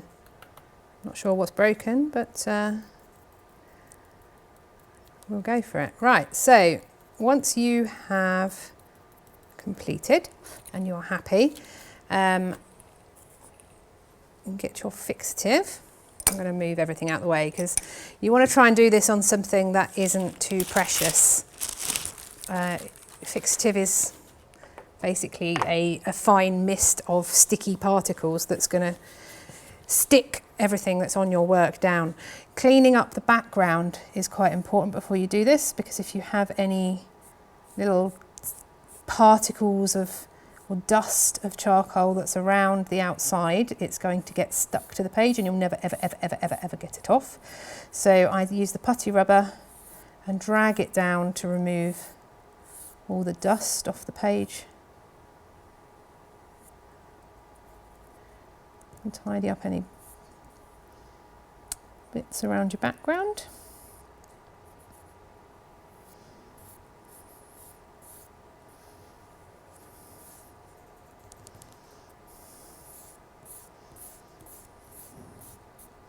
If you get streaks, if you for some reason on your putty rubber, you can get those off as well. You just go over the putty rubber with the putty rubber again. Once you're happy with that and have cleaned your area off, you should do this in health and safety. You should do this in a very well ventilated area. Wear a mask if you are asthmatic. You can do it outside, but if you're going to do it outside, everyone says, oh, you should do it outside. But if you're going to do it outside, you need to have either a very still day or have a sheltered area. So somewhere with some walls that you're not going to get a big gust of wind that's going to come in and blow everything away. And then the trick to doing, when you've done a kind of a very detailed charcoal drawing, you do not want to be here. You must be at least, I would say, that distance away, and you're going to do it flat on the ground. Don't try and do it upright like that, because what you want to do is have the spray, a very fine mist over the drawing. It feels like it's hardly touching. You're going to let one dry. Check that it's not affecting the drawing so much. If you do it too close, if you're like half that distance and you spray it, the aerosol, which is a liquid, which is carrying the particles, which is going to fix, is like it evaporates. So it's what you call it, like a nail varnish type remover. It's making me, horrible stuff. And it will touch the page while it's still wet. And if it touches the page while it's still wet, it will blur your charcoal and it will kind of make it all go runny and you'll lose your detail. So while I've been prattling on, that layer is probably pretty much dried. So I'm now going to do another layer.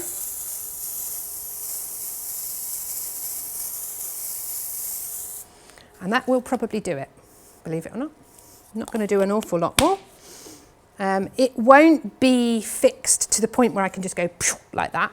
Don't ever do like that. But if you keep it under some, so this is the one I prepared earlier. This is the one I had before. And if you keep it wrapped in a piece of glassine, the charcoal will have fixed it enough that that won't hurt it. So upside down, fix the glassine top and bottom. Once it's dry, leave it to dry for a little while. And then you can pop it in a drawer and you can have something on top of that. It won't hurt it to too much extent. And I believe you need to sign it as well. I think that's pretty much it. Yeah. If there's any other questions, get them in quick, because otherwise Gary's going to turn the stream off. Thank you so much, and I really hope that you enjoyed my time with you, and you've got a drawing that you're happy with, and that I've sold you on charcoal. That's the big one.